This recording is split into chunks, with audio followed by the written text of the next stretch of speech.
પોષ સુદ પૂનમને લઈને અરવલ્લી જિલ્લાના યાત્રાધામ શામળાજી ખાતે ભક્તોની ભારે ભીડ જોવા મળી હતી। વહેલી સવારથી જ દૂર દૂરથી ભક્તો દર્શન કરવા માટે અરવલ્લી જિલ્લાના ગિરિમાળાઓમાં બિરાજમાન ભગવાન શામળિયાના દર્શન કરવા માટે પહોંચી રહ્યા છે। સાથે જ આજે પોષી પૂનમ હોવાથી યાત્રાધામ શામળાજી ખાતે બિરાજમાન ભગવાન શામળિયાને વિશેષ શણગાર કરવામાં આવ્યો છે।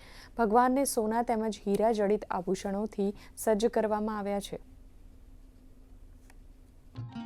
શામળાજી વિષ્ણુ મંદિરમાં હરેક પૂર્ણિમાનું એક અનોખું એક પ્રાવધાન હોય છે। એમાં આજે પોષ સુદ પૂર્ણિમા શામળાજી મંદિર ખાતે ભગવાનને અત્યાર સુધીમાં શણગાર આરતીની સેવા સંપન્ન થઈ છે।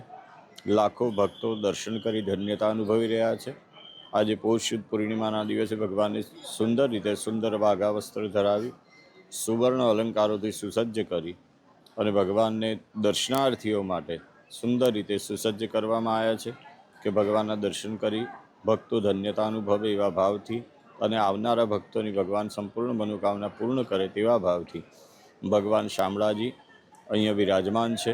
અમે પહેલા વહેલા આવ્યા છીએ દર્શન કરવા, પણ બહુ જ એકદમ સરસ આમ ધન્યતા ઉભી કે આમ આપણને એમ લાગે કે ભાઈ મંદિર છે પુરાનું અને એમ કે મોટી પૂનમ છે આજે પોષી પૂનમ, તો અમને ધન્યતા અનુભવીએ છીએ એમ કે સારું એવું બહુ સરસ વ્યવસ્થા છે।